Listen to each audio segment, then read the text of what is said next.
Hey, it's Dr. John Terry, the Black Belt Leader, and welcome to the Black Belt Leadership Podcast, where each week I'm giving you tips, tools, insights, and resources to help you become a better version of who you are and what you do as you discover, develop, and deploy your own Black Belt leader within.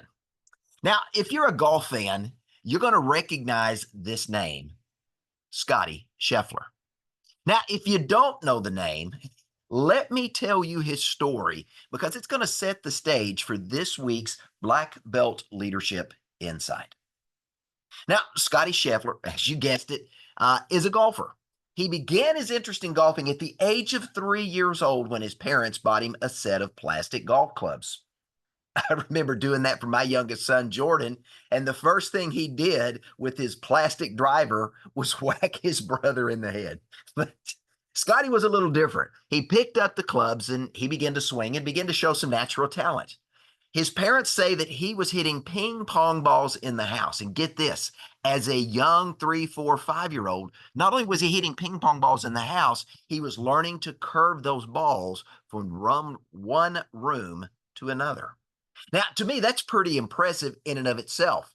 His dad would take him down to a golf range in the winter, and the man that owned the golf range would give him a free bucket of balls if he was willing to go out and shovel the snow so he could practice in the snow.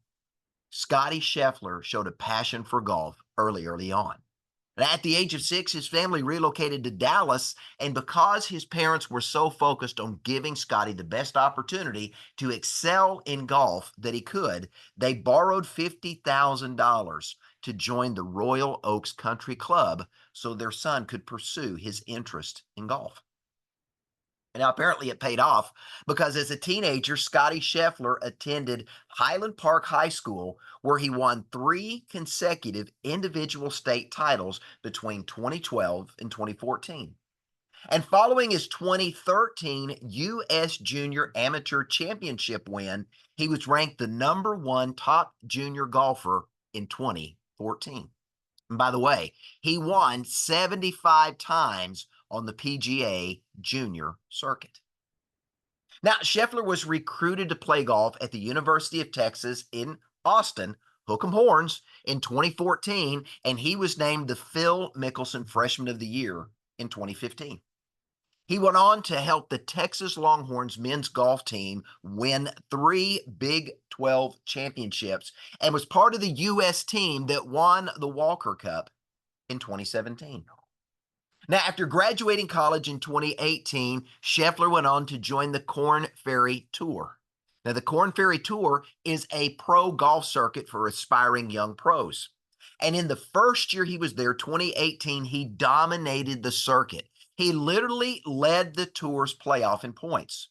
And as a result, he received the Korn Ferry Player of the Year award and the Rookie of the Year award at the same time. He joined the PGA Tour in 2020. And since joining the PGA, he's racked up 13 career wins and is currently ranked at the time of this podcast the #1 golfer in the 2024 official World Golf Rankings. Now, Scottie Scheffler also holds the #1 position in the FedEx World Golf Rankings. He's won the Memorial. He's won the Players twice, 2023 and 2024. He's won the Masters twice, 2022 and 2024. And Scottie Scheffler also earned a gold medal in the 2024 Olympics. And like I said, if you are a golf fan, you know that Scottie just capped off a memorable season by winning the FedEx 2024 Tour Championship. That was his 7th career win in 2024, tying some of the greatest golfers that have ever lived. And in doing so, Scottie set a new record as the lowest average score per round in PGA history, 68 strokes per round. Now, with an incredible 7 wins in the PGA Tour in 2024 alone, Scottie has established his dominance as one of the premier players in the game today. If you ask his peers, they refer to him by his nickname, Mr. Consistent. Scottie Scheffler is known as one of the most durable players in the game today, and his touch around the greens and his ability to stay calm and composed and focused under pressure remains one of the highlights and one of the strengths of his illustrious career. So maybe you've heard the name Scottie Scheffler, maybe you haven't, but have you heard the name Randy Smith? Now, for all of Scottie's acolytes, let me take a minute and talk about an unsung hero, and that's Randy Smith. Randy Smith is a PGA teaching professional. He's currently the head pro at Royal Oaks Country Club. He's won more PGA of America national awards than any other professional, racking up 18 career wins. Now, Randy Smith is one of only two people to ever be named both PGA of America Professional of the Year, an honor he won in 1996, and in 2022, he was named PG of America Teacher of the Year. He's one of only two people to have received both of those coveted awards. And in 2005, he was inducted into the PGA of America's Hall of Fame. Now, Randy Smith is known as one of America's top 50 best coaches by Golf Digest, and he's a member of the very prestigious top 100 golf teachers by Golf Magazine. He has coached several notable PGA Tour professionals, and among them, you probably guessed it, Scottie Scheffler, whom he has coached since the ripe young age of 6. Now, one of Randy Smith's most notable instructions to Scottie Scheffler on the putting green was very simple and very profound. And during the FedEx Tour Championship, this piece of instruction was brought out. And here it is. See the break, believe the break, live the break. Now, if you're not into golf, let me explain. The putting surface, known as a green, is where the ball is putted into the hole. Now, these greens come in a variety of shapes and sizes, and they're made up of different types of grass depending on the region where the golf course is. Bent grass, fescue, Bermuda, Poa annua, some of the more common types of grass that you see used to make a putting green. Now, here's something I didn't know too. I did a little research, and I've played golf on and off my entire life. I didn't realize that a single putting green can have more than 10,000 individual plants per square foot. Now, if you do the math, that's more than 50 million individual grass plants on an average size putting green. That's a lot of grass packed into one area. Now, if you know anything about grass, when grass grows up, it kind of has a mind of its own, and grass grows in various directions, creating what is known in the golfing world on a putting surface as grain. Now, this grain is going to affect the ball as it rolls towards the hole. Many greens are also sloped. Some have undulations that also affect the ball's travel as it's moving across the surface of the green. And when you're playing outside in the elements, the wind and the temperature can also affect the movement of the golf ball on the putting surface, as can the time of day. If there's dew on the greens, it's going to respond differently than if the greens are dry. This is part of the challenge of learning to play the game of golf. Now, think about what Coach Smith said. His advice was very simple. It's a 3-step process that he teaches his students so that they can perform better on the green and sink more putts, and ended up putting lower scores on their scorecard. Now, in case you don't know it, in golf, it's not the highest score that wins, it's the lowest score that wins. It's the lowest number of strokes to finish the tournament. So again, let's go back to Coach Smith's advice. See the break, believe the break, and live the break. And yes, you guessed it, there's a leadership lesson right there. See the break, believe the break, and live the break. Now, William of Ockham was a 14th century monk and philosopher. He was known for his razor-like logic in being able to defend his faith when questioned. He is best known for what we refer to today as Occam's razor. Now, Occam's razor is a statement that essentially says this: when faced with competing explanations and having examined all possible outcomes, the simplest solution is likely the correct one. Now, the U.S. Navy has adopted this philosophy and they teach it as the KISS principle. You guessed it, keep it simple, stupid. Medical students are trained to start with the obvious. Again, going back to Occam's razor. If someone comes in with a stuffy nose, it's much more likely a cold than pneumonia. What we're talking about is essentially basic probability theory. If we want to simply put it in movie terms, if you find yourself in Jurassic Park and you hear the rumbling of dinosaurs approaching, you don't take the time to figure out who's coming, what's coming, or how many dinosaurs are coming. You simply run for cover. Again, the simplest option is usually the correct one. Now, in leadership and in life, the simplest solution is often the best. Now, think about what Randy Smith was sharing with his students. His instruction to his students is based in part on Occam's razor. Coach Smith was teaching his students to first see what's obvious. Look at the direction of the grass. Look at the undulations on the surface. Look at the slope of the green. Then evaluate the wind and the temperature to see how it's going to affect the ball's roll or speed, and then believe in what they see, and then stroke the ball with confidence. Remember, I teach in Black Belt Leadership 101 this very same principle. You cannot achieve what you do not believe. And what was Coach Smith telling his students to do? See the obvious, believe the obvious, and act on the obvious. After seeing the break and believing the break, Coach Smith was telling his students to live the break. Essentially, what's he saying? He's telling his students to trust their training and trust their instincts and strike the ball. Own the decision and act accordingly. Having seen the break, believing it's going to be the proper path to get the ball from where it sets into the hole, you start the ball on the right path at the right speed so it follows the break and it drops in the hole. This is the leadership lesson I want to focus on for the next few moments. Successful people live the break. Successful people follow a very similar decision-making process to what Coach Smith was teaching his golf students. 3 simple steps that lead to success. See the break, believe the break, live the break. Now, let's break that down. Seeing the break is doing your research. It's you doing your homework. It's you evaluating any and all available options that you need to consider to determine the best course of action for you and your team, you and your organization, you and your family, you and the group you're leading, for you to be able to move forward.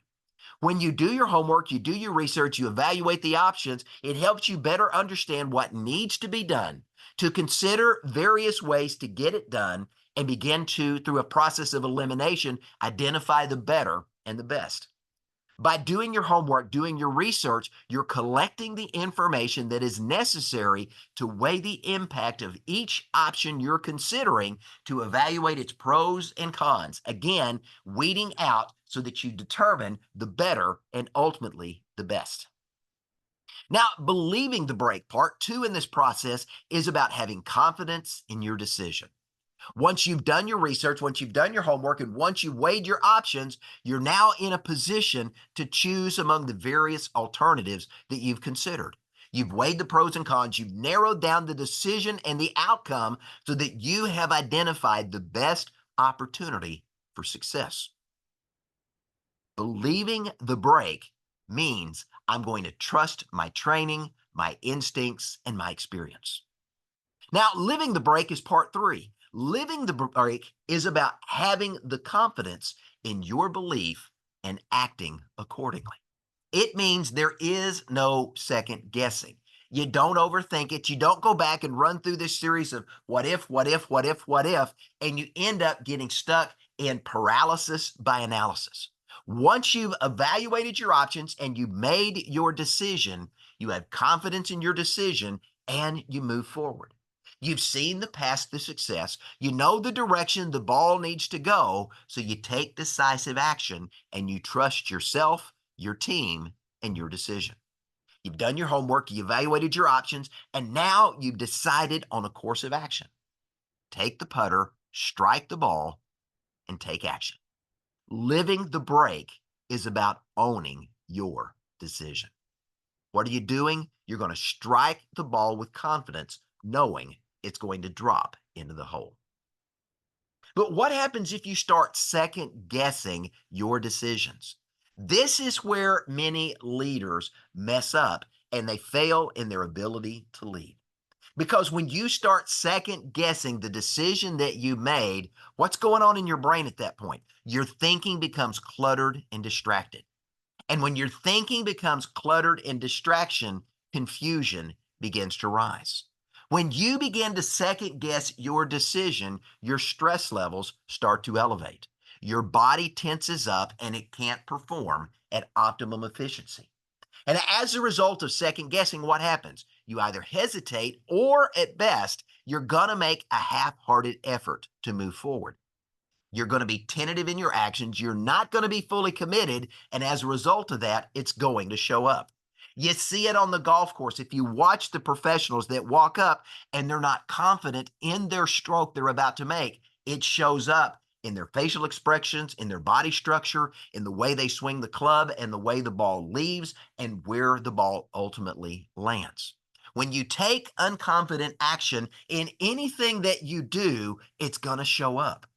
And as a leader, here's what I can tell you. Those around you, especially those closest to you that you are leading and supporting, they're going to see your lack of confidence and it's going to rub off on them. But worse than that, it's going to diminish your leadership in their eyes. What ends up happening?